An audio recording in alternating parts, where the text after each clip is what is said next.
नमस्कार, आप देख रहे हैं न्यूज नेशन चैनल का डिजिटल प्लेटफॉर्म न्यूज नेशन स्तुति और मैं हूं आपके साथ पूजा वशिष्ठ। नवरात्रि का पावन पर्व शुरू हो चुका है। जी हां, 3 अक्टूबर को मां शैलपुत्री की पूजा के साथ ही नवरात्रि शुरू हो चुकी है। ऐसे में हम आपको शैलपुत्री मां की महिमा और पूजा का विधि विधान बता चुके हैं, लेकिन आज के इस वीडियो में हम चर्चा करेंगे मां ब्रह्मचारिणी देवी के बारे में।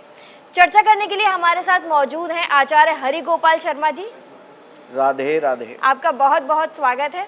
तो आचार्य हरि गोपाल शर्मा जी हमें बताएंगे कि आज जो मां ब्रह्मचारिणी देवी का दिन है, उनकी पूजा का क्या विधान है और इनकी पूजा से क्या फल मिलता है। देखिए, शारदीय नवरात्र का पावन पर्व शुरू हो चुका है।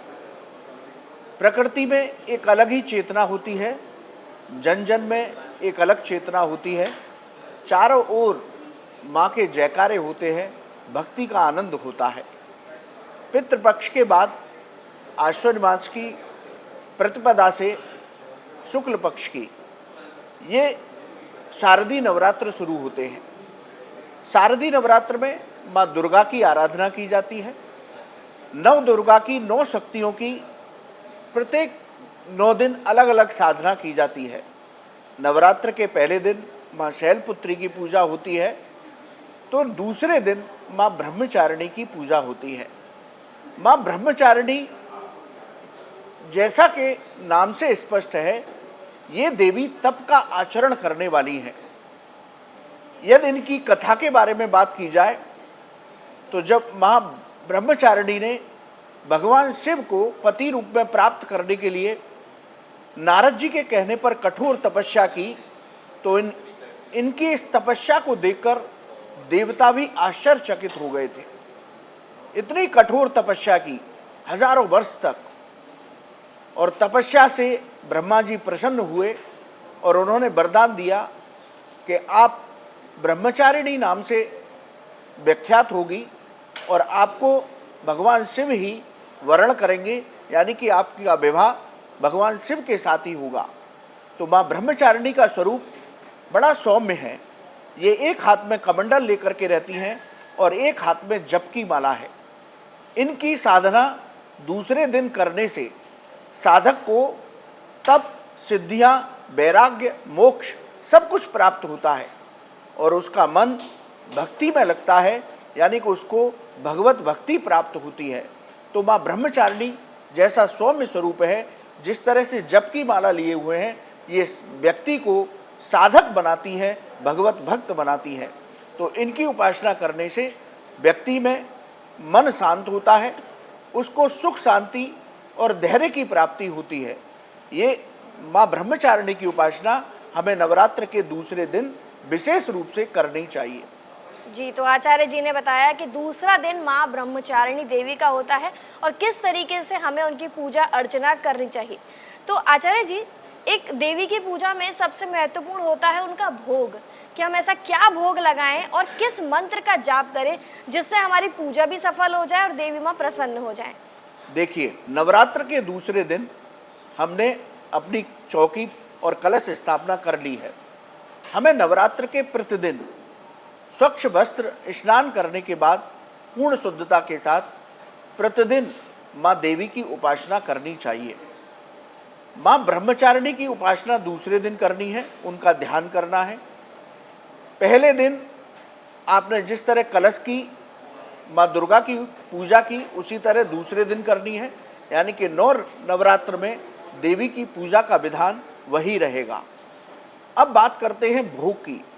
यूँ तो आप माँ को कोई भी भोग लगा सकते हैं, माँ सब कुछ ग्रहण कर सकती हैं, लेकिन शास्त्रों में प्रत्येक दिन के भोग अलग अलग बताए गए। माँ ब्रह्मचारिणी को शक्कर का भोग लगाने का विधान शास्त्रों में बताया गया। तो आप दूसरे दिन आप जो भी भोग लगाएं, उसके अतिरिक्त शक्कर का भोग भी माँ को समर्पित करें, उनको भोग लगाएं। इसके साथ ही मंत्र की बात करें तो प्रत्येक देवी के मंत्र शास्त्रों में अलग अलग दिए गए, लेकिन आप प्रत्येक दिन की देवी के हिसाब से मंत्र जप करें, उससे पहले एक माला नवार्ण मंत्र की अवश्य जप करें। नवार्ण मंत्र माँ भगवती का अमोघ मंत्र है। इस मंत्र की जाप सभी को करना चाहिए और वही ब्रह्मचारिणी के मंत्र की बात करें तो ओम ऐं ह्रीं क्लीं ब्रह्मचारिण्यै नमः। पुनः निवेदन कर रहा हूँ, ओम ऐं ह्रीं क्लीं ब्रह्मचारिण्यै नमः। इस मंत्र का जाप नवार्ण मंत्र की एक माला जप करने के बाद अपनी सामर्थ्य के अनुसार माँ ब्रह्मचारिणी के इस मंत्र का जप दूसरे दिन सभी साधकों को करना चाहिए और माँ ब्रह्मचारिणी के श्री चरणों में साष्टांग प्रणाम करना चाहिए। एक बात विशेष रूप से आपसे कह देते हैं कि यदि मंत्र का उच्चारण आपको सही नहीं आ रहा, आपको लगता है कि मैं कहीं ना कहीं मंत्र का उच्चारण गलत बोल रहा हूँ, तो किसी योग्य गुरु के सानिध्य में जाकर के मंत्र का उच्चारण अवश्य शुद्ध कर लें। चाहे वो देवी का मंत्र हो, चाहे आप किसी और मंत्र को किसी भी और स्तोत्र का पाठ भी कर रहे हो, तब यदि आपके मन में जरा भी संशय है उसके उच्चारण की शुद्धता को लेकर, तो संस्कृत में उस मंत्र का जप न करें, उस स्तोत्र का पाठ न करें। किसी योग्य गुरु के सानिध्य में बैठ करके उन मंत्रों का, उन स्तोत्र का उच्चारण शुद्ध अवश्य कर लें। इस तरह से हमें माँ ब्रह्मचारिणी के इस मंत्र का जप दूसरे दिन करना चाहिए। जी आचार्य जी, ये आपने बताई हमें माँ ब्रह्मचारिणी देवी की महिमा और साथ ही हमने बात की भोग के बारे में। लेकिन आचार्य जी, जैसे हमें पता है नवरात्र शुरू हो चुके हैं, तो सब लोग अपने घर में देवी की स्थापना करते हैं, कलश स्थापना करते हैं, ये सारी विधि हम बता चुके हैं। लेकिन अखंड ज्योत भी घरों में खास तौर से जलाई जाती है।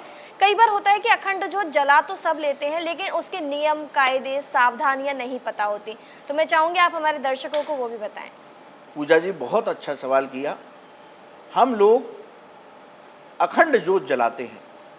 देखिए, पूजा में प्रतिदिन हमें दीपक अवश्य जलाना चाहिए। अखंड ज्योत के अलावा उस पूजा के दीपक से हम आरती करते हैं और अखंड ज्योत हमारी अलग जली रहती है। अखंड ज्योत जलाने के विशेष नियम हैं। इस ज्योत के नियमों का पालन हमें शास्त्र विधि से करना चाहिए। पहले तो इस ज्योत का ध्यान रखने के लिए व्यक्ति विशेष रूप से नियुक्त करके रखना चाहिए कि इस व्यक्ति के द्वारा ही इसमें घी बढ़ाया जाएगा, घटाया जाएगा।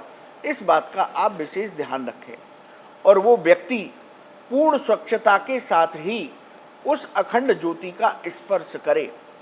जैसे अब दिन में घी बढ़ाना है, स्नान सुबह कर लिया है, तो जो व्यक्ति उस दीपक के अंदर घी बढ़ा रहा है या उसकी बाती को सही कर रहा है, तो व्यक्ति पहले अच्छे से अपने हाथों को साफ करे और गंगा जल के छींटे, जल के नहीं, गंगा जल के छींटे अपने ऊपर डाले और उसके बाद ज्योत को प्रणाम करके उसका स्पर्श करें और उसमें घी बढ़ाएं या जो करना है वो करें।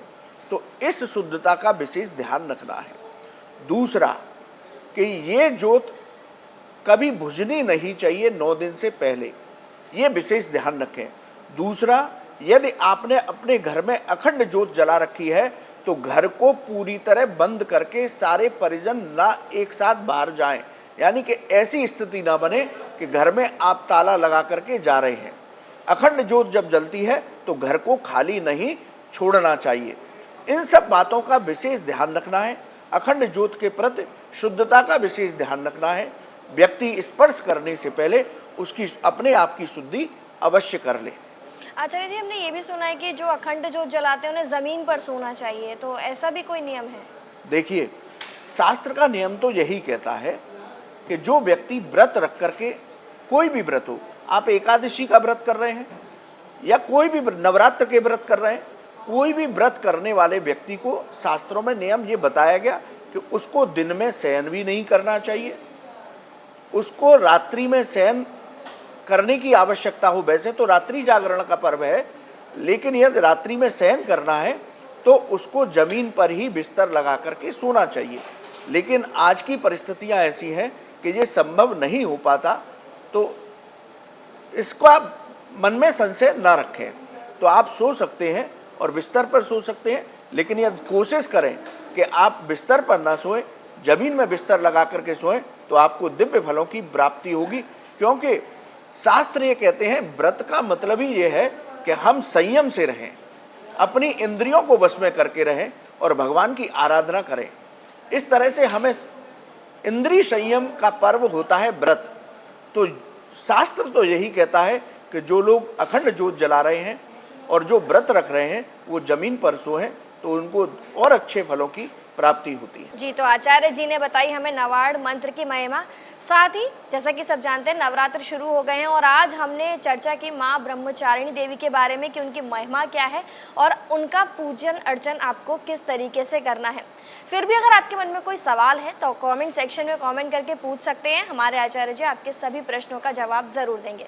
फिलहाल के लिए इस वीडियो में इतना ही। तमाम ऐसी जानकारियों के लिए आप जरूर सब्सक्राइब करें न्यूज़ नेशन चैनल का डिजिटल प्लेटफॉर्म न्यूज़ नेशन स्तुति।